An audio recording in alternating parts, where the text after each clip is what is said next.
much I'm using the shot. Yeah. There you go. See, I set it up quite well. Hello, the internet. I'm just gonna act as secretary and read comments and share the Oh, right, link is that tonight. how we're doing this now? Well, right. I thought, like, Okay, you know. yeah, no worries. Welcome to our November, November I already. know. Podcast thing. Yeah.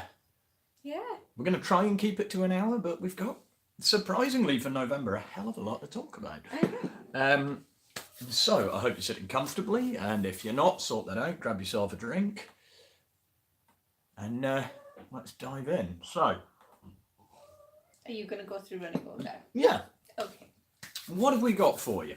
Basically, I don't know if you're following the HMB movement, the historical medieval battle movement. It's not just politics, don't worry, there's loads to it. Dynamo Cup's just finished, and my God, what an event that was. I didn't get to see If much anybody of it, hasn't seen it, it's on the unfortunately, WMSC. yeah, We're I'm going to catching talk. up We're with going it. to talk all things Dynamo, as far as I'm aware so far. And I watched most of it. Don't tell my boss. I was live streaming it at work. Definitely didn't have it on the top corner of the pass while we were serving food with all the other chefs shouting and screaming for White Company fighters. Definitely. White Company did well. They really did. But we'll come to that. Okay. What's coming up on film and TV? Because, you know, November and like December, January, there's a lot going on. There's a lot of big stuff coming up. It's So- crazy because you've got the normal big Christmas blockbusters that we say, but Yeah, yeah. Netflix is taking Yeah, it. Netflix isn't it? is, So yeah. there's loads to talk about there. And then, yeah, there's obviously the helmet thing that needs talked about. really Yeah, and bits and pieces on a quick review from us on Vulcan 7, which we saw at the theatre. It was so good. And then just sort of general chat around what we've enjoyed over the summer, really, because it's got to the end of the year. Now, that doesn't mean that we're over and done. We're into training season now and very, very busy. In fact, we've got our next monthly practice session for the team coming up on the 30th of this month. Now, normally we try and do them in the middle of the month, but what we've thought this time is we're going to challenge the team a little bit, and we're going to throw it to the end of the month, and then pick a fight scene that we particularly like. I've plumped for 3 from Enter the Badlands, mainly because the Enter the Badlands choreography is just amazing. It's all Wing Chun based and Kung Fu. So This is one of those series where you've watched all of it and yeah. I've watched none of it. oh, it's so good. It's so good. It's post-apocalyptic, but it's kind of got this weird samurai / medieval theme, and it's all divided into baronies and all sorts. And I watched series 1 and really enjoyed it. And then while working on Mary Queen, caught up with one of the lads who ended up on the stunt team for season 3. And I thought, oh, well, I probably ought to watch series 2. Nick Frost's in it. And there's one scene. Yeah. There's one scene where Nick Frost is absolutely kicking the stuffing out of some guys, and he looks like Ben from Team New Zealand. From IMTF. So there's all these weird crossovers. Okay. I love it. I think it's a fantastic series. The costume design's amazing. The combat choreography is incredible. The acting's really good. You know, the storyline's brilliant. Yeah. So I've plumped for my 3 favourite fight scenes, 1 from each series. And the idea is that the guys are going to either say yes or no, and then we're going to choose one fight for all of us, for the whole team to break down and put their own take on. So when we turn up at practice, we're going to rock into our very new shiny venue, which if you caught the review video, which was our first premiere release. It was, yeah. And scheduled premiere release. We are now at Time Met College using their dance studio, which is a semi-sprung floor. There are judo mats, there are punch bags. It's a brilliant, brilliant venue for the practice for what we want to do. It's not big enough for huge trainings, but it's definitely... Hi, Sadie. Definitely great. I've just put my contact lenses and I can't see anything on the phone. Hi, Zadie. So it's a wicked venue for practice, certainly, and for more experienced team members where we don't need thick crash mats for throws and things. Yeah. That's on the 30th. What else have we got? Oh, there's Wolfenoot, which is our sort of thing, but you know. Never announce a party on YouTube. Are you insane? That's our sort of thing. No, that's an international thing. There's Wolfenoot coming up on the 24th of November. But... Yeah. No, that's international. There are thousands of people doing it. If you haven't seen it already, go and look it up, because that could be a lot of fun. Yeah, it's And- generally happening. There definitely isn't a party at Yeah. our house. Absolutely not. But I quite like the idea of making new traditions. I do. You know, I'm Makes all for history, and I'm all for celebrating the historical, but I'm also Yeah. very much for moving forward and doing new stuff. But here's the So- thing, it is kind of historical, isn't it? Because when you think about it, when you go back to sort of the pre-globalized religions, and they were all very local, then every little kind of place had their own okay. little holidays. Yeah, so we've just So got it is political. kind Excellent. of- Good. Right. Well, it is kind of historical as well. Mm. Okay, you know what? That sets up a lovely segue into the next bit that I want to talk about, and that is you're going to have to excuse the very authentic note taking system on the heads-up display. It's definitely not scribbled on a piece of paper down here. It's Yeah, we can't afford auto cue yet. yeah. Head over So- to Patreon and sponsor us, and we So might what get on auto earth? What cue. on earth is going on as far as is now? Here's where I want to put this out: is historical authenticity and accuracy necessary to enjoy something, right? Because November the 9th, Netflix, Outlaw King, right? This is huge. I know so many guys that were involved in the making of this film. From essays to fight team to actually Chick, who was one of the fighter rangers with Combat International, through to camera team, guys that were working on Mary Queen at the same time as we were, went across. We tried to as well, but we just missed it. It looks awesome. As a piece of entertainment, it looks fantastic. The trailers look spectacular. You know, historically. And how good is it for Scotland as well? It was filmed in Oh Scotland. yeah, like 95% of it was filmed in Scottish film Scotland. industry, yeah. Some of it was filmed in Berwick, so. But you know, they've got fairly close with a lot of it. I'm seeing a lot of the costume come out, and I'm looking at them going, you know what? Actually, that's not bad. It's like, you know, they're wearing chain coits under helmets and stuff, and when they're going into battle, from what I've seen so far, helmets are on, coifs are up. You know, this is a good thing. And then you see some of the costume, you look and you go, oh shit. They were doing so well. They were doing so well. But it does look like it's going to be amazing. And Chris Pine as the lead is supposedly exceptional. I know a couple of guys that I've worked with in the past in Scotland have already seen it at the premiere, and they say it's massively entertaining. Now, is it historically accurate? Well, yeah, maybe it is. Maybe, I mean, to an extent, it certainly is. The costume design, maybe not. But is it going to be entertaining? Yes. Is it going to piss a lot of people off? Yes. It shouldn't, though, really, should it? No, 110%. This film is going to piss a lot of people off. Yeah, but... No, it will, because They everybody deserve to be whinges. pissed The authenticity... Moron. Yeah, I wanted to use a stronger word. But the people that are the button counters, the stitch counters, it's going to annoy them. The people that are historians for the Bruce, it's probably going to annoy them. English historians, it's definitely going to annoy them. The thing is, But it's going to inspire conversation. well, this is the thing. So it shouldn't annoy them, because ultimately, yes, don't get me wrong. If it was a documentary, yes, it should be. Yeah, absolutely. Bang on. Yeah. However, it's not a documentary, and it's going to be seen like it's got Chris a Pine piece in of it, it's a piece of entertainment. and it's got the likes of Chris Pine in it. It's got a big, big name cast. Think about the resurgence in interest of any historical period after a big film's made about it. Yeah. So Can't be a bad thing. initially they mightn't get the accurate knowledge, but then when they go on to follow that up, when it becomes more to the forefront, I don't think it can be a bad thing. I am really looking forward to it. Yeah. I am working on Friday night because we're out of show season now. That's done. So now we've all got the boring jobs. They're like I'm working in a kitchen and Lily's doing transcribing, and I know James is hammering on his normal day job and loads of online stuff, and Sadie's got her murder mysteries running, and everybody's just. Everyone's back. Well, Bambi's working in a pub. I don't know what Hog's doing. He's been Hog. don't know what Hog he's doing, exists in mystery. I do know one thing And that Hog's enigmas. doing, and if we're talking about authenticity and accuracy, he did a Halloween photo shoot. Yes, he did. Now, authenticity and accuracy doesn't matter, but professionalism and standards bloody do. And that's all I'm going to say on that one. Because that's up to James. If he sees this video and wants to comment and share some of the photos of the werewolf that he was supposed to be, if I was that makeup artist,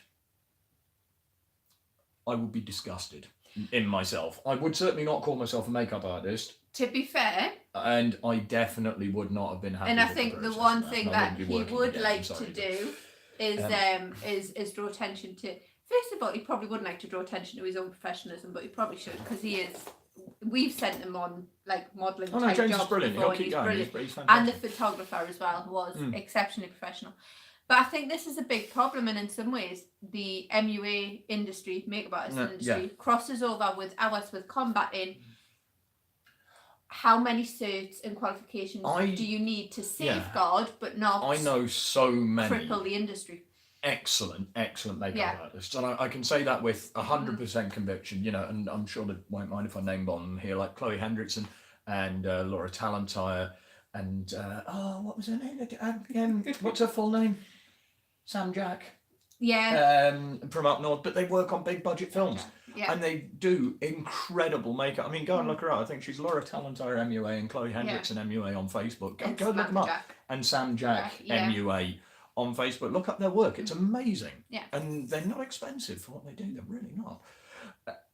And then, you know, you meet them on set and you see them and they're there at 4 a.m. and they look exhausted and they've been there the longest out of anyone. They provide all their own supplies. They've done all their own training. They work really bloody hard. And then you get somebody out of college who's done one nail tech course, goes, oh my God, I'm a makeup technician. Oh.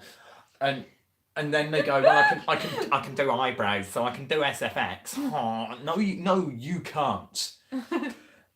So yeah, anyway, on that. I say, I wouldn't dwell too much on qualifications, because I know some fabulous artists and things who aren't qualified. I think it's However, quality. Check references. End quality, honestly. I mean, The Zombie was all right, and The Wicked Witch was good. Yeah. The werewolf, I think I said to James, it looked like he'd been involved in a really unfortunate high-speed collision whilst doing something unsanitary to a goat. However, but it does look creepy as hell, which might be what they're going for. So. However, the photos are like the photographer pulled it out of the bag. The behind the scenes. Oh God, photos, yeah. The photographer looks amazing. The behind the scenes photos, not so much, but the photographer, bless him, managed. So to really pull it out of the bag. So anyway, that was so authenticity, not necessarily important, but I mean, and if we're going on that and we're talking about stuff that isn't authentic and does it matter? Yeah. We've just been assaulted by kittens. Yeah. We have 8 of the damn things at headquarters at the minute. 2 are going very soon north of the border to Shona, who is part of IMCF Team Scotland. Thank God, because we're sick of them. Right. Oh, but they're so So yeah, cute. if you're not too worried about authenticity, but you like a good story, I don't know if you read the books, the Last Kingdom books by Bernard Cornwell. You know, they were absolutely amazing books. I love them. The Uhtred of Bebbanburg series, absolutely amazing. The TV adaptation, it was. I enjoyed it. It's entertaining. Historically, backgammon. Sorry, Lindy. There's a lot in there. If you want to see a breakdown of it, go to Lindy Beige's channel and have a look at his analysis of Series 1, because he hits it pretty much on the head. He does. It wasn't historically accurate. And because Cornwall does so much good research. Yeah. I mean, look at Sharp. That was awesome. You know, the Winter King series, they were incredible. The Uhtred series is amazing, and somebody in the BBC got a hold of it. I thoroughly enjoyed it. It was a good watch. Yeah, it was. Series 3 lands on Netflix on the 19th of November. Cool. It aired on BBC previously, but you couldn't really get it on catch-up, so that could be quite good. And then if we're going to throw authenticity completely to the winds and just go for something really entertaining, Waterworld is on Netflix. It's one of my all-time favourite films. It's really? You love it. Oh, you were like the one person then. Oh God, it's so good. I mean, not for the acting. Oh, not for the script writing, but you know what? I don't know if anyone's seen Dust Monkey, Callum Walker, or Ron's Rusty Gears, or anything like that. The post-apocalyptic prop builder guys. You can't not love Waterworld. They built the entire set, and it actually floated in the Atlantic. You know, they built this ridiculous post-apocalyptic world to film in. Logistically, considering it was shot in what, the 80s? You know, 90s? Yeah, 90s. but It wasn't the 80s, going. I thought they started filming in Was it not 89. even the early 2000s? No. Somebody will tell us when they've got Someone tell us. But honestly, like when you look at the logistical problems of filming a completely water-based film with no land in sight, it was the 90s. Thank you, James. But even so, they were filming it on actual film, not digital. It was actual film. All the platforms had to be floating. All the stunts were physical. There was very little CG. Yeah. As a technical exercise, it was incredible. Yeah. And if you haven't seen it, okay, it's got Costner. It's not great, but if you haven't seen it, it's well worth a watch as an exercise in how to make a really interesting post-apocalyptic film. And or a really interesting post-apocalyptic set, I think is probably. yeah, possibly. But that's landing. And again, we don't just do historical. We do all sorts of stuff, you know, and we do have some interesting post-apoc. God, was it 1995? Really? It's the year after I started. God, I must have seen that at the cinema when it came out then. I could have sworn I saw it as a remake. I must have seen it at the cinema when it came out. Did you just say I must have seen it as a remake? Who do you think is remaking? No, but I thought like as a re-release because I was in Germany when it came out. Babe, so it was a car crash when they released it the first time. They're not re-releasing that. I must have seen that first time at the cinema then. But absolutely fantastic film from a technical point, and like the design and the way that they did all the stunts and everything is physical stunts. It's just it's incredible. Speaking of incredible set design and costume stuff, 23rd of November, season 3 of Frontier. I got you onto this. Yeah. I take credit for discovering this first. You have to. Yeah, but you have to watch very carefully because I rock up in a scene with Mr. Muller. Yeah, he's a lovely guy, actually. I'm really pleased to say he is how you imagine him on set. He's a lovely bloke. It was a freezing cold shoot. I won't say anything that will ruin the shoot, because I'm still technically under an NDA on it. But it was freezing cold. It was in a castle in Northumberland in the middle of the night. It was snowing. It was their last day of shooting before the wrap party. And just generally everybody was knackered and cold, and Mr. Momoa just lifted everybody on set, and I'm really looking forward to it. Frontier's a great series. Can't believe you wouldn't take me. Is it historically accurate? No, it's close set. Okay, you could have smuggled me in. Is it historically accurate again? Yes, because it's based on historical events, but they did it in episode 1 in much the same way as that Tom Hardy one where they went, it's 1873, and then had a press stud on his jacket. Press stud on the jacket, they wanted it for 5 years. Yeah. They did the same with Frontier. But, you know, I've got to say, actually, I can probably just about say the red coat uniforms are very good. They weren't 100% accurate, but they were very comfy, and they were actually quite good to use. And the weapons are 100% bang on. Bapti, Ken guns, always good. But to be fair, you know, you guys, it was snowing that night, wasn't it? And you had outdoor shoots. So cold. We were very glad to move inside, and I really felt for the lads on the stunt team that had been running around the night before. But I can't say doing what or where or with who, because it's the very last. It's the very last episode. I can't ruin it.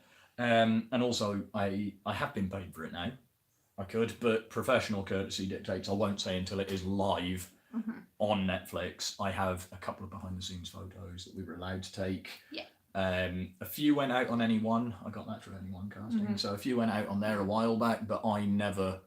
It's the same with the Mary Queen shots, actually. I've got a load from Mary Queen, and I'm not going to post them until the film is out, because I didn't get explicit permission from the director to do otherwise, so... With Matt and his super tight pants. Oh, Matt Morehouse. In thermals. Yeah, those costumes were interesting. Cricket boxes welded inside stretch denim. So actually, that 7th of December, US release date for Mary Queen. We still don't have a UK confirmed release date, but the trailers are in cinemas. I went to see Ant-Man and the Wasp. Marvel, that's brilliant, really good, really entertaining film. Came out, and on the triple deck screens in the foyer was the trailer for Mary Queen of Scots, which was very cool. I've not been in a big Hollywood production before. It was TV. Yeah, it's a film, like TV, an indie film. Done a lot of indie stuff, but I've not done a big Hollywood film. And I walked out of this. I walked out into this foyer of a cinema, and I think it was a View cinema as well. Yeah. And there it was, playing on every screen in the foyer, and I'm in the trailer. If you look really, really carefully. Yeah, you have to look. If you look really, really carefully, I'm in the trailer 4 times in the same scene, stood next to myself twice. It's crowd replication. It's a thing that they do. It's not as good as that thing for the History Channel where you played a dead boy. Oh my God, Ancient Assassins! I'd forgotten about that. Where you appeared 17 times in the same scene as different dead bodies. Ancient that was Assassins. brilliant. I'd massively forgotten about that. Wow. Yeah. And actually, speaking of ridiculously impractical costumes, that was the Swiss Guard costumes. They were terrible. And actually, to be honest, the Mary Queen costumes were. They look beautiful. I am not bashing the costume designer. She's an Oscar winner. You know.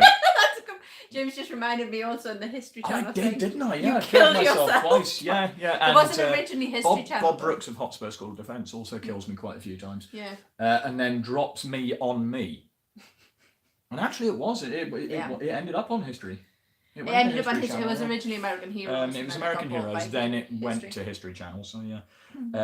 But yeah, those costumes were insane. The Swiss Guard costumes. Actually, if you want to see an example of the Swiss Guard costumes, if you jump over to our website and have a look at the showreel footage in the media bit, it's on there, and you can see me killing me and falling on me. So it's all very strange. Hollywood's a weird place. And film and TV industry is a very weird place to work in. The scene where David Tennant is addressing the troops in Mary Queen, and again, no spoilers. I'll just say his character, no spoilers, is addressing the troops, no spoilers. There are about 40 of us, maybe 45 of us in that scene, making up an army. And the director turned around and she said to us, look, on the day when you see this in the cinemas, there are going to be hundreds of you. Yeah. Because we're going to do this thing called crowd replication, where we take a shot and a shot and a shot and a shot, and then they overlap them together. So you stand in one particular location and do your action down here, and then you change hats with the guy next to you, or weapons. If you've got a big long pointy one, you get a small stick or something, or a sword, and you swap sides, and then they lay it down next to it. Yeah. And then you swap sides again, and they lay another one over the top and another one over the top. So in one scene, there's a little lad, bald head, beard, very, very obvious. He stood next to himself, exactly next to himself, so it looks like he's got a weird twin. And this is Hollywood. This is a working titles production film. This isn't small budget. This has been through they're aiming for Oscars with this film. The thing is, if you weren't looking for it. No, but you will now, so I've ruined that one for you, so you're very welcome. I'm really looking forward to seeing it. Is it historically accurate? No. And I can say that from 100%. The weapons were all wrong, because I know we were using guns from the Battle of Little Bighorn. So the weapons are wrong. The costume's made in stretch denim, so it looks lovely and tailored and fitted. It's wrong.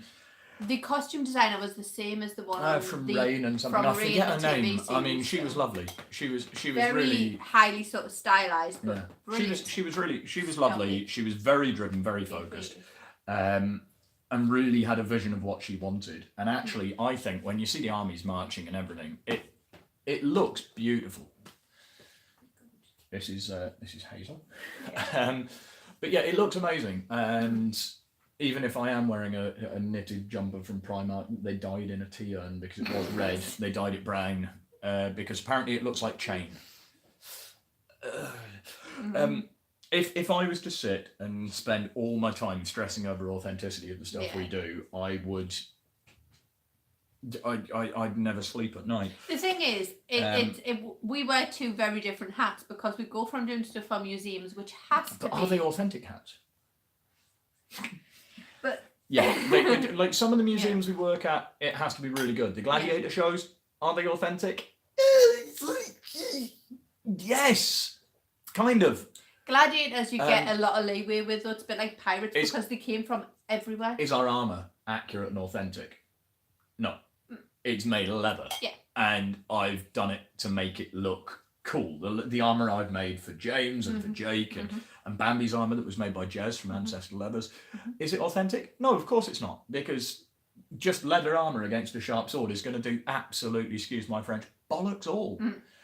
It would have been metal. And we know what the gladiators would have worn. Yeah. But because of HBO's Spartacus, people come to a gladiator show, they want a stylised gladiator. They do. If they want really good, go and check out Acta Historics, actually, ACTA, because they're amazing. Like they do all real gladiator fighting, and it looks lovely. We'd like to do that, but we're also aware we're putting on a show. Yeah. So we try and throw it a bit extra. Jake's kit, Balarix's kit. Yeah. Yes, it's authentic, but no, it's not at the same time because we've put that Hollywood spin on it. Yeah. And I think, I think that's a really cool and unique thing that we can do. But then you look at some of our Viking events. Yeah. And they're bang on, 100% authentic. The armoured combat. Yeah. When we do Harry's Lads or Hotspurs thing up at Anik, it's as authentic as we can make it. As long as none of you have got a griffin. Yes. So, right. Well, I'll tell you what. That sort of sets us up nicely. Saying, look, there's loads of good stuff coming out on Netflix and in the cinema over the next month and a half. As soon as we have a Mary Queen of Scots release date, we'll let you know. Because quite a lot of our friends and team were involved in that in different stages, and whether it's historically accurate or not, it looks like it's going to be a really entertaining film. And it's got Margot Robbie and David Tennant in it, and so however you say her name, Ronan. Saoirse Ronan? Saoirse Ronan? It's definitely not like that. Saoirse Ronan's in it as well. And the stunt team on it are all the guys from Vikings, so it's well worth a watch. Tony C is the stunt director and stuff like that. It's really, really worth a watch. Or at least I think it is. I haven't seen what they've done outside of the trailer, but from what I saw from inside the battle sequences, that's going to be nuts. Same with Frontier. And again, Last Kingdom, we've had guys work on that. In series 2, where Bambi and Elliot were all chained up for the day and did nothing because the lead actor decided he wanted the fight sequence.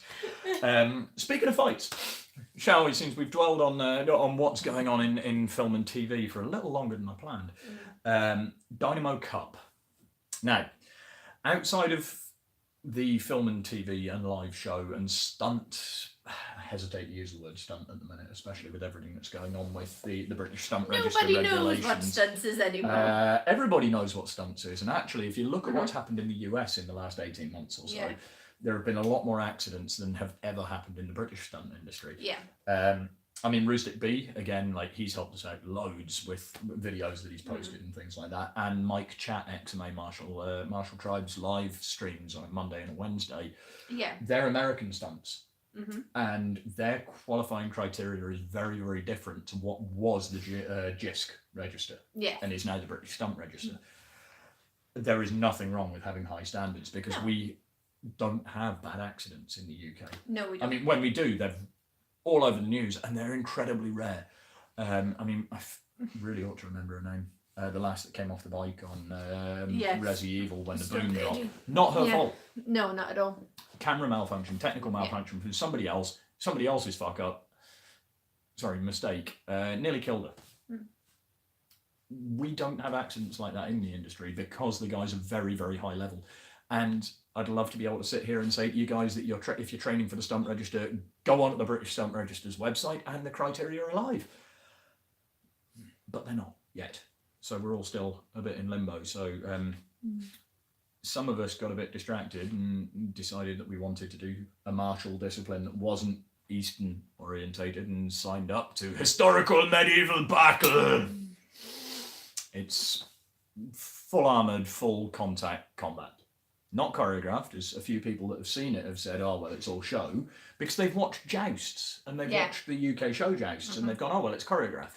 Oh, they've watched our stuff. No. It's like, No, very it's not. different. No, it's not choreographed. Very different. It hurts lots. And a few of us from the HCC are qualifying or hoping to qualify for Team Scotland. Yes. to go and fight in Ukraine next year at the Kiev Ancient Park. It looks amazing. But there are so many different championships. There's the IMCF, the International Medieval Combat Federation, which I'm part of and James is part of, and the teams we're training with are all part of.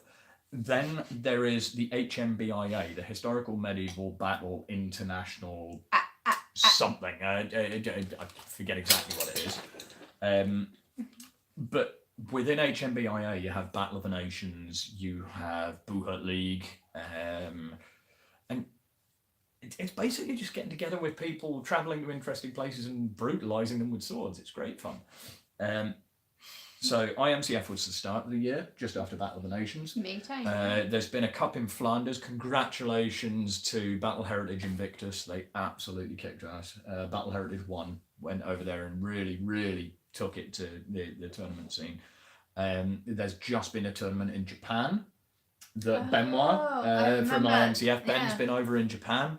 It's really taken off over beating there. people up. Really Brian Pun, TIE fighter. Yeah. The TIE fighter. The TIE fighter. Brian, who I squatted for at IMCF. I was I was really honoured to do that, Yeah. actually. Lovely guy. He's just finished a tournament in Thailand. You know, this is a massively international sport. That guy's built like a school, like He's training built a with his full own school. hat, like literally built it himself. We will find a way to afford to get over and go and see Brian. Yeah, we will. Because he's a lovely guy.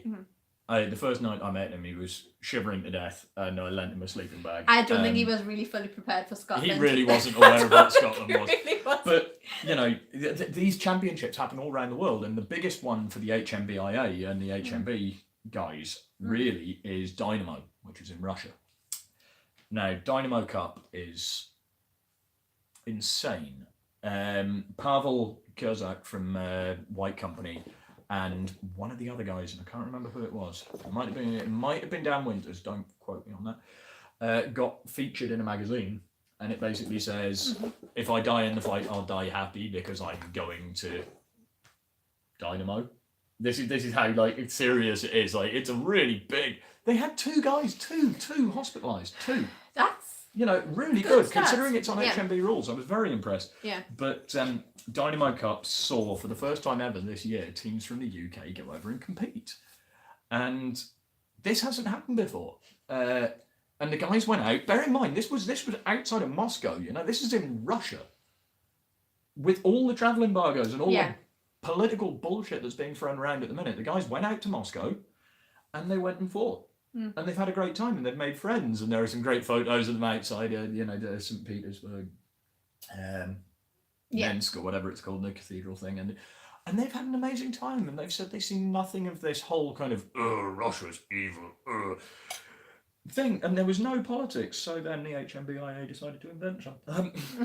But while at Dynamo, ladies from the Swords of Cygnus, the UK HMB ladies team, were with Iskra, a mixed team, and they took bronze in the ladies. So well done, Joe Booth. And that. The mixed men's, it was a mixed men's team, several different ones, took bronze in the 12v12s, including members of White Company, so they're coming back with medals. And then White Company just kicked ass. Nobody saw it coming. I mean, Pavel was even smiling at one point, or Lucas was certainly smiling, and Richie as well. But anyway, there's this. They went out in the first few fights and just flattened people. I mean, they did amazingly, and they got through to, I think it was Patriot won in the semis, and Patriot, very, very strong Russian team, and sadly Dynamo chewed them up and spat them out, and they went out in the semis. But I think they lost to the second place or to the gold medalists. So no shame in that at all. Absolutely amazing. And what a fight to watch. Go on the WMFC YouTube channel and watch the replays, because that is how you run a tournament. My God, it was inside a big dome in like an arena, and they had two lists running all the time with cameras on it. And it's not sand; it's like a matted floor, but the lists are But they didn't solidly have the constructed. They didn't have to swap the lists every 20 minutes. They didn't have the awesome alternate commentary. That was me and Sadie talking about how pretty their armor was. No, they didn't. But I mean, it was spectacular. They had fireworks. They got all sorts. And the thing I love about WMFC, and say it's a male chauvinistic thing, all you want, they have, like, you know, the number girls in wrestling. They have them, but they do them in like fur chainmail bikinis, so it's completely inauthentic, and I love it. It just pisses off the authenticity officers so much. Because we got, as we always do, when we say we're going to do a podcast, we go live on the, or go onto the Patreon channel and give people some time to post up their questions that they'd like to ask us. If you're a $3 or more a month patron, you can ask a direct question, we'll research it, and we'll either give you a direct video response if we don't think we want to talk about it in the podcast necessarily, or we'll talk about it in the podcast. And as far as does authenticity diminish from your enjoyment being the sort of theme of the start of the podcast, and how much I enjoyed Dynamo and how much the Bikini Girls seem to be pissing off the authenticity committee, we move on to the hot topic in HMBIA at the moment. Helmets. I feel I should say before I start on this, I fight in the IMCF. I am very unlikely probably to ever fight a Battle of the Nations. I would love to go to Dynamo. It looks amazing. And I really want to try the pro fights in WMFC when I'm good enough. So this rule doesn't really, the changes don't really affect me. Ewan Crown asked in our patron what my personal opinion of the helmet legislation changes is. And given that this could get me into quite a lot of trouble, I'll throw it out there and say my personal opinion, not affiliated to the company or to any team or anyone, just me personally, anything that affects fighter safety in a negative way is a shitty idea. It's a dangerous sport as it is. Why make it more dangerous? It'd be like taking rugby and strapping razor blades to the back of people's boots and going, but maybe it's more fun. No, I think anything that could negatively impact long-term safety for the sake of authenticity is a stupid idea. As long as it's like within reason. Well, do you know what I mean? That's my personal. What I wasn't aware of until I had quite a long and in-depth conversation with Callum Walker from Dust Monkey. He used to fight White Company and Bowden. There's a lot of politics. Yeah. Like a lot more than I thought there was. A lot of politics on people that fight IMCF or Bowden wanting the other league to not exist. And I've never understood this because at the end of the day, we're all doing different things. I've never looked at a reenactment group and gone, oh, I wish there wasn't a reenactment group. And James, who's a member of Normanus. Yes. I've never looked at Normanus in Newcastle and gone, oh, I wish they weren't there. We'd get loads more people come and work with us. It's totally different. It's a completely different thing. Guys fight IMCF because they like the rule set in IMCF. Guys fight Bowden because they like the Bowden rule set. I personally don't like list hugging. I think the politics come into it kind of, and you can't really stop it because if you fight IMCF, you fight it because you believe it is the safest and best way to enjoy your sport. Or it's to do with the clubs and teams that you affiliate with as to where they fight. Because Scotland don't fight at Battle of the Nations. Yeah, but we fight at IMCF. For now. From my point of view, I would never fight Bowden. The injury rate is I always said that. Ridiculous. I always said that. But then I also always said I'd never fight Boohurt. I only wanted to fight 1v1. True. Then I fought Boohurt and went, oh my god, this is amazing. I don't know. If I'm going to go and do it, I want to do it to the best of my ability, same as anything else. And the only way to know if you're doing it as well as you can is to fight in all the tournaments, surely. I mean, this is very much a White Company attitude. What I'm actually getting at is, I would say I would never fight in Bolton because I believe their system is dangerous. You see, all systems are dangerous, but more dangerous than IMCF. Yeah, I don't Now, that to me, when you look at the injury rates, the statistics, is a perfectly legitimate criticism and comment. Yeah. However, some people on the other side of it will probably take that as me saying I don't want them to exist. Yeah. So I don't think it's necessarily a case of Sadly, having now seen it happen firsthand, there is a lot of it. So I'll quantify it by saying I love watching Battle of the Nations. Yeah, I love watching it, but I would never do it. I kind of want to fight at Bolton because to the mindset of if you're going to do it and you're going to win, try and win everywhere. Same as White Company where they've gone to Dynamo. You don't know if you're good enough until you go. I'm not saying I want to go to Battle of the Nations now. I'm certainly not good enough. I'd get run over and I'd end up with a hole in my leg. But I would quite like to give it a try down the line. IMCF, I'm not sure I'm good enough to go out there and win medals, but I'm going to really go and try. You know, but the thing is, these modifications to the helmet rules, firstly, they're not coming in until 2021, 100%. They want them by next year's Bolton. But because there's a 6-month developer wait for helmets and things like that, they're aware it's not going to happen. This is not unprecedented. Rule changes have happened before HMBIA before. Yeah.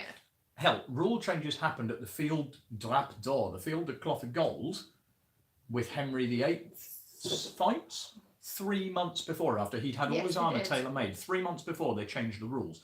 This is not unheard of in medieval tournaments. Wait, you mean? Yeah, they're actually, the Authenticity Committee are probably being more authentic than they realise. You mean to say that the person who was likely to win had all their armour made illegal all of a So sudden, right? And this is what I mean. There's a lot of politics where people are now saying it's anti-Ukraine because they're producing the one specific helmet that seems to have been banned, the Griffin top helm. I've seen them in action. They are the safest helm. They stop you having your chin wrenched down, exposing the back of your neck. Yeah. They're very padded. They're very protective. I've worn one. The visibility is great. The breathability is great. It's one of these, actually. It's on here. You know, actually, no, this one's still legal. Yeah. Because that's a visored fronted. But the actual, the top helms are now illegal because of the cut on them. I don't know that necessarily it's a good thing banning it, because there is this whole idea of the sport being tailored to sport. So there is sport modified equipment. My Gambeson's sport enhanced. Yeah. It's got padding over the shoulders and around the kidneys that it didn't have historically because they didn't need it. Yeah. Because they were trained professional fighters and they were using different kit and they were and dying in tournament was not the worst thing that could happen because otherwise you'd die in war, you know. Yeah. Whereas now people are going, you know what, I kind of like my eyes, can I have 2 vertical bars in my helmet? Yeah. And what's happened is HMBIA, the Authenticity Committee, have said, well, no, because we want to go more authentic for the public watching it, because it's medieval battle. We should make an effort to look medieval. Yeah. I don't think Joe public watching Battle of the Nations realises anything there is not medieval. In the same way that they'll go and watch Mary Queen, or they'll go and watch Last Kingdom and think that's accurate. People watch Vikings and think that's right. I think the really annoying thing is they're basing it purely on manuscripts. Well, they are and they're not. There's a lot being based on manuscripts. Why? And I've seen some. I mean, if we're basing everything on manuscripts, medieval cats and rabbits were half snail. Yeah. Just saying. No, so for those that aren't keeping up with it, I made some incredibly technical notes. What's happened is wolf rib helms, the ones with the bars across the front that look lovely, you can now have 5 ribs, no more, no less. That's it. That you cannot have a framed visor. They cannot be riveted to the helmet because that's not authentic. Even though I found one at the Royal Armouries that has 5 bars and is double riveted here, that is an extent. Yeah, but that's not authentic because it's not depicted in any manuscripts. You're not allowed scale aventails either. So the ones that are really nice scale abs, you can't have them on wolf ribs because they're not right, because they've never been shown. Nasal helms, you're only allowed chain aventails now on nasals, so nothing else. They can't be riveted, which makes my helmet illegal. Yay. They've got to be hinged or unfolding, or have a cover on them to make it look like it could be hinged or unfolding. Did we not see riveted ones in the Royal Armoury? Yeah, doesn't matter, doesn't count. You can't submit a museum photo as authenticity. And the nasal has to finish between the lower lip and the chin, so it stops these little short ones, which actually I think is probably a good thing. But Griffin helms, just no. Hi, Sven. Oh no, Sven. Yeah, it's still legal for IMCF, dude. Yeah. That's not a problem. You know, it's absolutely fine. The biggest problem's the cage inside it, but you know, yeah. Cheers, bud. It does the job, and I'm not going to be fighting Bolton anytime soon. And if I am, I probably want to clap anyway. So until they make them illegal, and then Griffins are just no. Griffins no. To be fair, they because have a point with Griffin. they're too deep on the front, and, Yeah. but they're not. There are so many that are similar. I know. Yeah, Griffin visors apparently are fine. So I'm not quite sure why a visor that's exactly the same profile, more or less, is yeah. Eye bars. I like my eyes.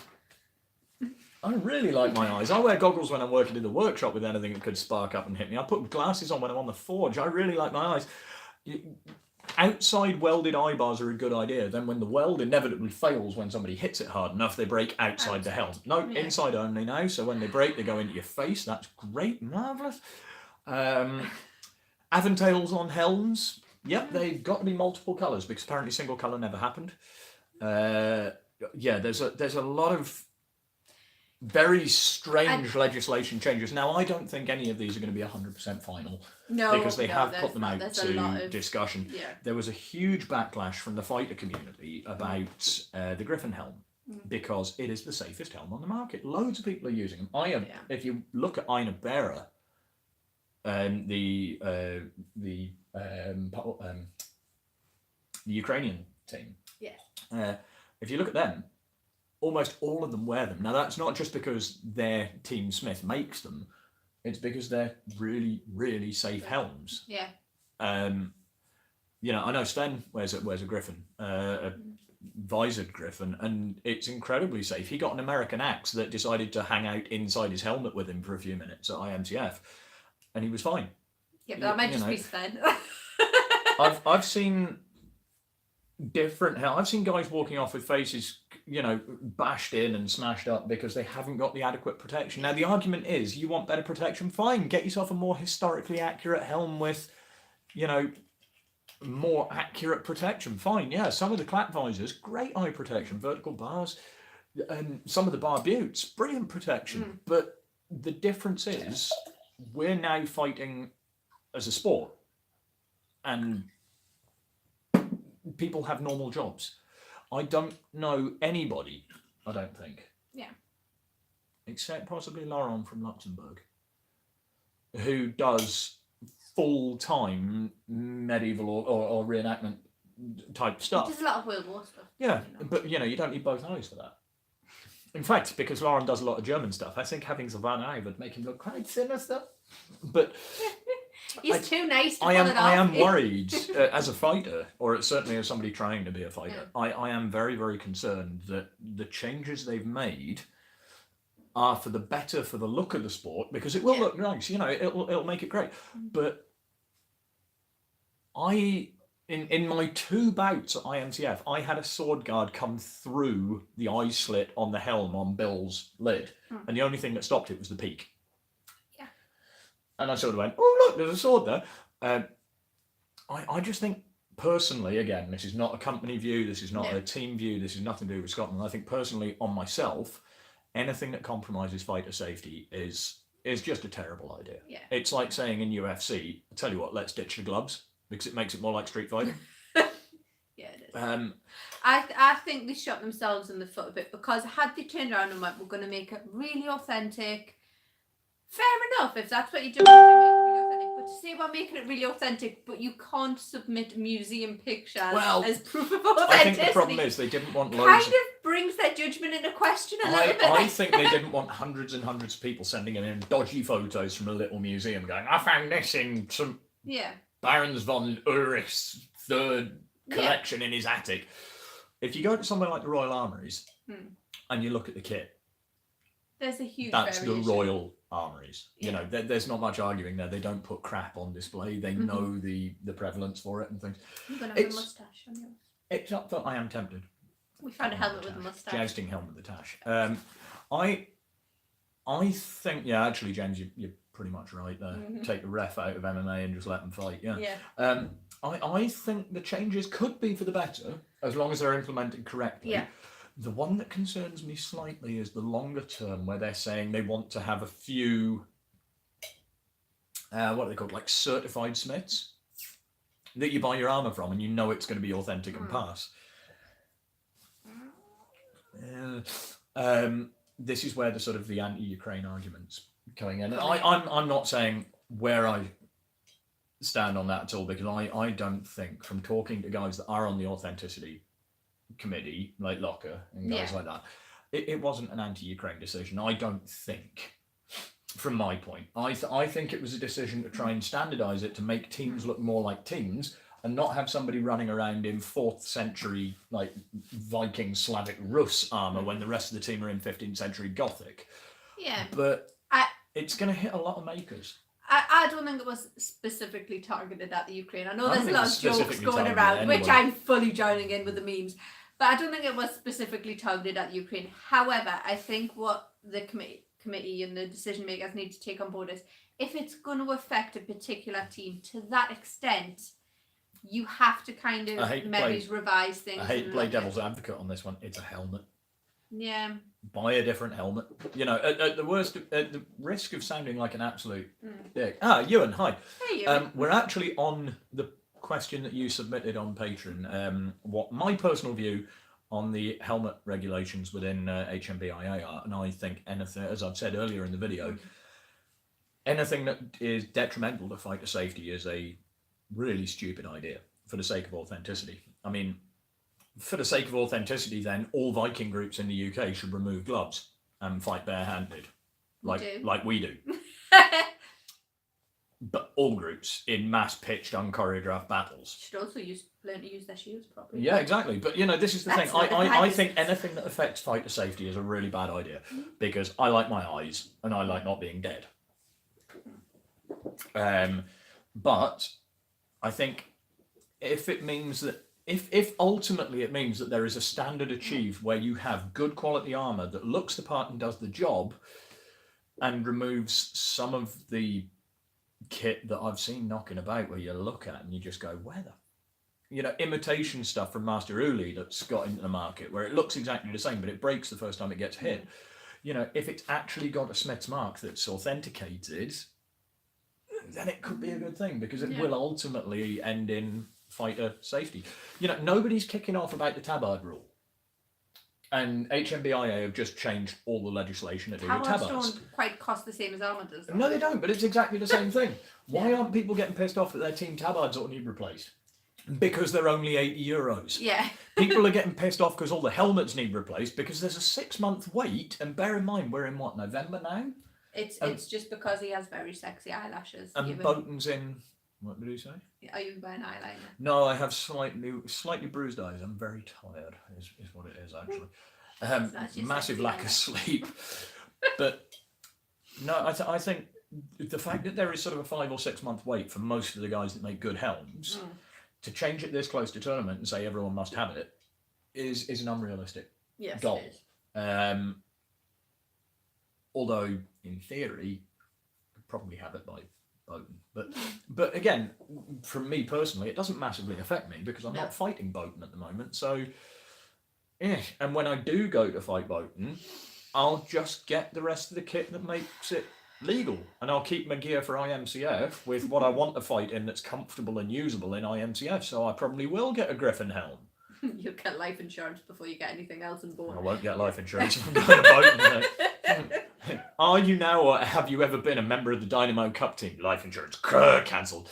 But I genuinely, I'll have different kit when I have the money, when it allows. I'll have a helm for IMCF, which will be the more sportified side of it, I think. Yeah.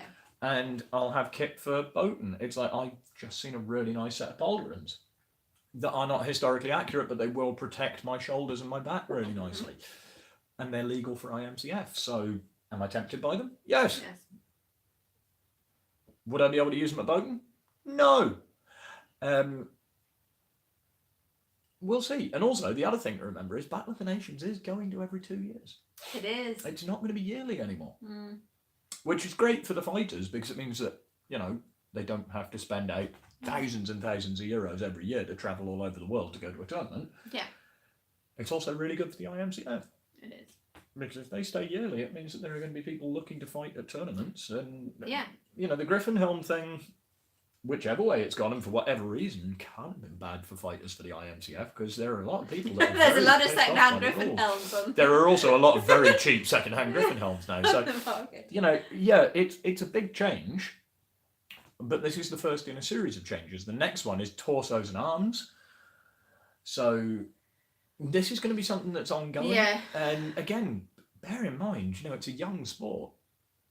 When we start shouting about It's not, but okay. no, but as the modern I know, iteration of it, I know what you mean. if we start shouting about changes that are terrible, look at what happened between JISC and the British Stump Register. It all changed, and everybody went, "Oh, it'll be terrible. Oh God, it'll be awful. Oh, it'll make." Actually, it's worked out okay. Spence just said IMCF has a great rule and it's one I support. As long as it looks the part and is safe, it should pass. Yeah.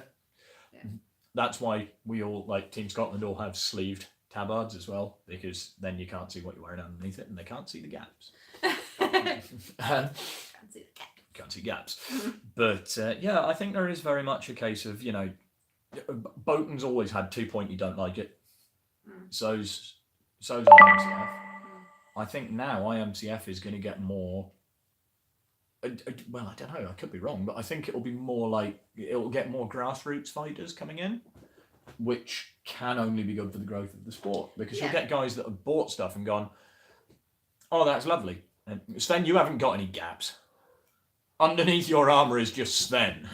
So that's like having a fist fight with Chuck Norris. It's the battle kills. That's Battle kilts are a thing. My Gambison is in the country now. It is en route. Apparently, there were some modifications that were supposed to be made that didn't happen, so it's only 60 centimeters long. So that should be with me tomorrow to check, and then send it back to Vlod to get it like modified and made to fit. But I'm not too fussed if it's not long enough, because battle kilt, which is a thing. Apparently, although it's not historically accurate, so we'll never be able to take the battle kilt to Battle of the Nations. But when we went to the Royal Army Show, we did find an armoured arse. Oh my God! Suit. Yeah, Henry's trapdoor armour. It's in the other video. If you go down and have a look through channel, it's in the Royal Armoury's visit video. There's no gaps, none. It is 100% sealed. Every single bit, the back of the knees, the underneath of the armpits, the inside of the elbows, they're all articulated plate. It's stunning. Probably wouldn't pass authenticity checks. And actually, his helm is incredible. Now, I am genuinely considering commissioning a Henry VII helm. Sorry, Henry VIII. Is it 7th or 8th? I forget. 8th. But it's this huge peak-faced, almost Griffin-esque sort of visor, but like frog face, but then the whole of the lower bar under the eye slit is lattice. It's really pretty. That's very nice. Really pretty. Jump over onto Google, have a quick look, or go onto our Facebook page. I think there's a picture of it, or have a look in the video, and it's in there. And breathability is going to be amazing. Probably won't pass authenticity checks. Probably not. But there we go. It depends where you go. I mean, HMB is a sport at the end of the day, or it is now. So there will be modifications made, as there are with absolutely anything, to make it better for sport. When you look at stunt armour, nobody that is screaming for authenticity in the film industry is expecting stunties to wear full steel plate when they're being thrown off a castle. They don't care if it's resin, as long as it looks the part and does the job. And I think that's probably the biggest thing that I'll say with all our shows. With any film I ever watch, and with what I'm going to do for the HMB. If it does the job, entertains, looks the part, and keeps everybody involved safe, then that's good enough for me, I think. I would never want to see somebody put at risk for the sake of making something. It's the reason why all the guys have stunt armour on under their armour. If you can wear armour, do. If you don't, you're going to hurt yourself. What more can I think that brings us to a fairly decent point to throw it open for questions from anybody that's watching, Yes. and just say, as far as we're concerned, regardless of what the authenticity committee's saying things, it might make it more authentic, but to my mind, certainly, and as a fight director for the company, if it's not safe, Yeah. don't do it. Yeah. If it looks the part, does the job, and keeps everybody involved safe, what more can you want? And I think that really is what's going to come down on the authenticity committee as well. We don't want to see people get hurt. No. I mean, we like to see people get hurt, but not Hey, actually damaged. Does that make sense? Yeah. So yeah, we've got a few people watching. So I'm aware that that's hit around about the hour. So we can open the floor for a few minutes and say, has anybody got any burning questions? Bear in mind, I don't have the internet completely in front of me, so I can't look up all the authenticity bits. Although I can refer you to the HMBIA Authenticity Committee Facebook page if you're concerned about any gear you're buying for that. If you are considering training for the Stunt Register or you're looking at anything, go and have a look on the British Stunt Register page. It's still under construction as of yesterday night, I think, but you can always email them and ask for information. And if you fancy giving dramatic combat a go, come and see us at our next training weekend. If you've already got some experience in any form of combat, be it armoured, full contact, HEMA, stunts, stage, anything like that, come and see us on the 30th at Time Met from 5 o'clock. So, should we, given we've had confirmation from TWAM, even though the paperwork isn't yet, should we do next year's dates? Because we actually have 2019's dates so far on the calendar. This is part of the admin I don't do. But yes, we could, for those that, I'm just waiting, the little viewer number that's just up here, I'm just waiting for it to go from 7 to 0 because they all want to come book their holidays. So, yeah, what have we got? It's not finalised yet. There are still more bookings to come. In fact, we had new inquiries today. That's you're basically looking at all the yellow on that table.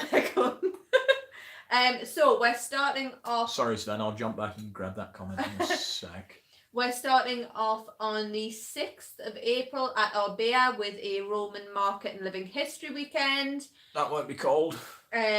On to Monday the 6th of May, Bank Holiday Monday, we're at Sedgedunham for a similar weekend, Market and Living History. That'll probably be cold. The 16th to the 19th of May has been blocked out because IMCF Ukraine. And then obviously beyond that, like the few days, Chernobyl, Sven, it's only an hour and a half.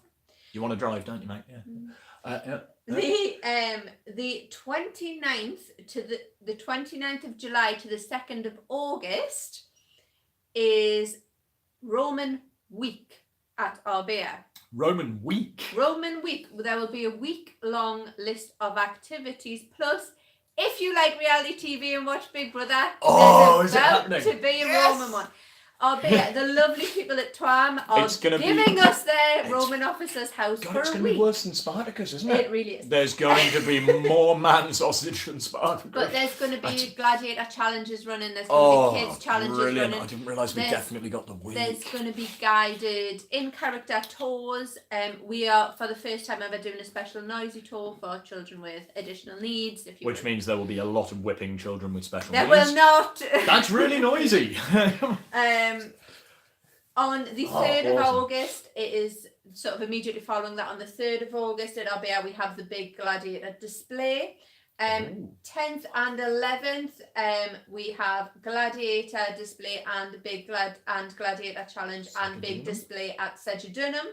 24th to the 26th of August, we are at Nelson, North East Land, Sea and Air Museum. For the Sunderland History and Heritage Festival. And that's got 3 different areas, hasn't it? That's got medieval, Viking and Roman, I think.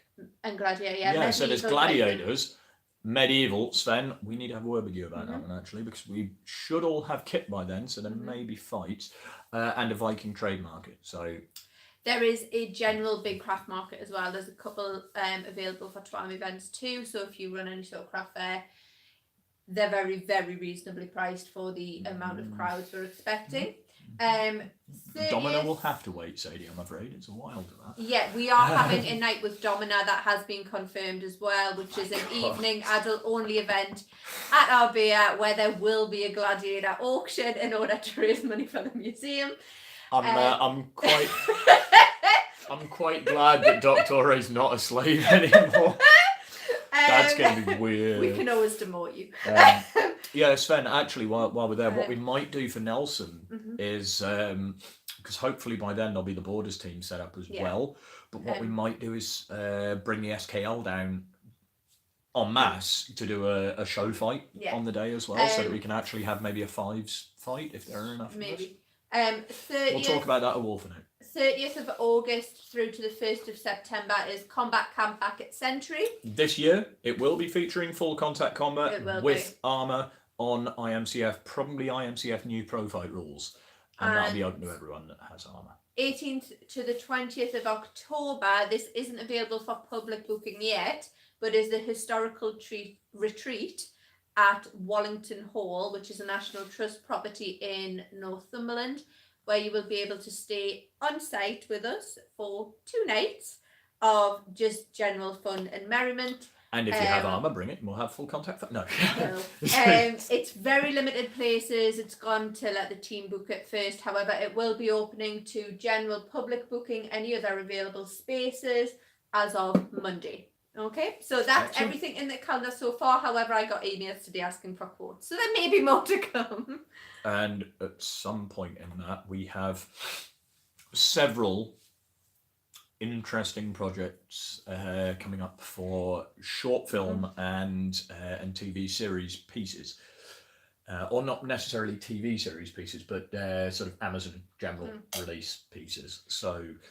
Just a small point, Sadie brought up as well. The Nelson event, there will be World War II and World War I exhibitions, but we're not running them. The museum volunteers are coming in to look after World War I, World War II, because that's what they do. And we're basically event managing and running the other history Now, areas. I suppose, actually, given that what's the date today? It is the 7th. We probably should have a brief segment at the end to say it's 100 years. Yeah. Since the guns fell silent. And as an ex-soldier myself, I always find Armistice Day and times around it quite interesting looking back with. You'll notice neither of us were wearing poppies tonight. That wasn't a deliberate choice. We just haven't got them yet. We just haven't got them. We bought the poppies for life. I tend to donate to like Help for Heroes and things like that as well. And my dad works for the Royal British Legion, so we've got that fairly well covered. But I have to go into a church on Sunday. I think That everybody. might be down. Where's that? Oh yeah, Jensen's marching into parade. I think it bears to say at this point, because I know looking, all I can see at the minute is on the camera the numbers, but I know that we've got guys that are currently armoured fighters recreating medieval foot combat. We've got guys that have done everything from Stone Age through to post-apocalyptic, including firearms. There are ex-soldiers, and our company consists of ex-soldiers and again guys that fight in full armour and things. And it's one of those times a year where you should take a little time out just to look at how lucky we are as individuals that we can do this for fun, essentially. I know guys that are still serving in the forces, one of whom's just got onto the stunt register, actually. Bastard. But weirdly, he's up in Antarctica. No, he's up in the Arctic as a cultural and language specialist. Wow. So apparently he can speak Penguin. I don't know. But, looking at sort of being able to do this as a whole, it's 100 years since the guns fell silent on the Western Front, which means that every invention up to and including like Metal Storm and those horrendous weapons have only had 100 years to come out. When you think back to Agincourt, when you think back to even the Wars of the Roses, like 1600s Wars of Independence, 1400s. The end of the Bloody Cousins War up here, 1464. it's not even 1,000 years ago yet. No. And we get to dress up in the costume and put on the finery of war and go out and beat 7 bells of crap out of the French or the Germans, or the Dutch, and do it for fun, with knowing, unless Brexit goes really badly, that we're probably never going to have to do it in anger. And I think that's something that we all as individuals can be eternally grateful for. So if you do see a Poppy collection box, a genuine Poppy collection box, pop a little bit in there, and just if you see an old serviceman with his medals on and stuff, just say thanks to the guy, because I don't think it's done enough in reenactment. I think everybody's happy enough, and certainly in stunts, there are a lot of ex-forces guys in stunts. Everybody's happy enough to watch people being blown up, or to relive times through it, or as happened at the armories, have to draw the short straw to dress up as the German soldier this close to remembrance. Yep. But people are all happy enough to do that, but they're not happy enough to take 5 minutes out of their life to actually think about the human sacrifice that really happened. I mean, we're all happy to charge in the lists and beat the crap out of each other, but imagine doing that with a real weapon, and it's pretty heavy. So if that hasn't messed with your head enough, go and look for The Burying Party, an independent film that's just released, and it's all about a tank crew in World War One. It's good. It's very, very good. Bear Arms, we're on the advisory. We know a lot of guys from Canberra DOPs down through the historical advisors on that one. I genuinely think now is sort of the time, especially if you do any form of historical combat.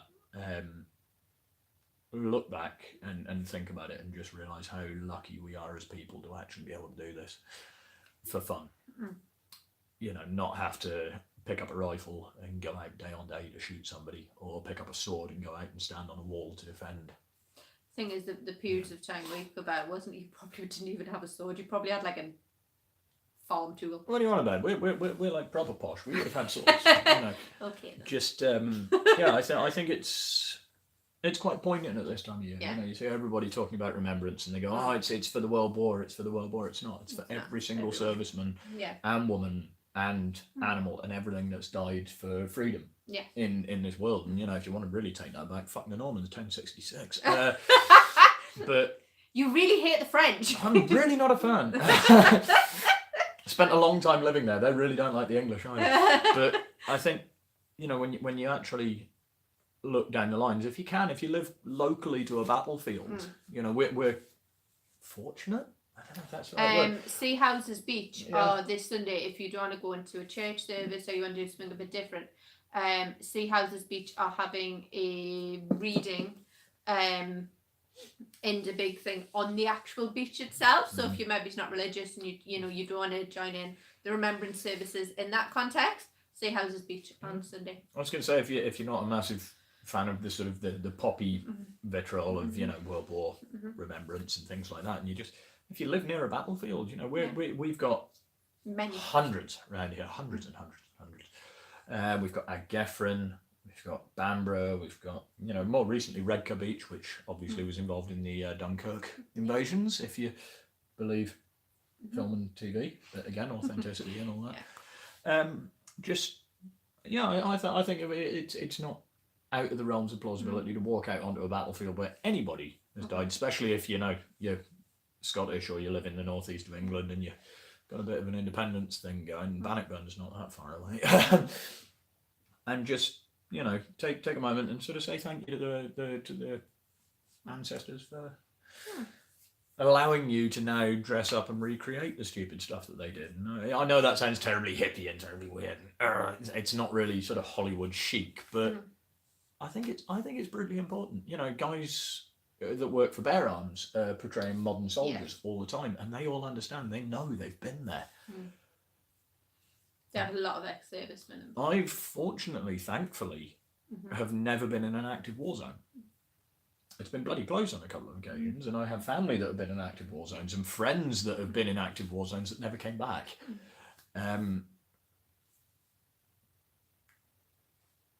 And I think that sort of colours how you look at how you portray the world when you're in the costume or in the armour or as that character.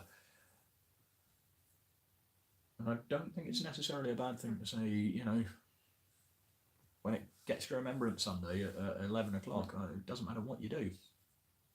Shut the up for 2 minutes. Yeah. So in summary, I think what is it? Hashtag Remember Them is the one that's doing the rounds that we've been using on HVC, and that's not just here. You know, that's also like you know, we summarily beat the French at Waterloo. Hashtag Remember Them. And also Agincourt. Hashtag Remember Them, and all of this. British Land Border. Visit us before we visit you. Yeah. I think it goes to say now we're in a world where we don't have to kill each other yet. This could all change. The midterms are going through and stuff. This might not age well, come March. Yeah, this if you're watching this after Brexit apocalypse and somehow you've managed to find a signal to see this, I'm so sorry we didn't see it coming. I would like to welcome our new alien overlords and say that we should have seen it coming with Trump, really. No, I think, you know, the fact that we're lucky enough to be able to go and do this for fun. Therefore, we should look out in every aspect of the industry, be it film, be it stunts, be it live, be it combat. We should look out for the interest and the safety of the people taking part, because we don't have to die to do it. No. And I think we should all be very grateful for that. So I think yeah, that sort of sums up the entire thing. Sod authenticity, be safe. Yeah.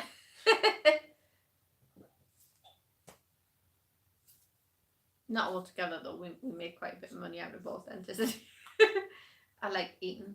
Yeah, but I also like getting my guys back up and being able to do it again. So, you know, as long as you're keeping it safe, yeah, and it's plausible, then keep doing what you're doing.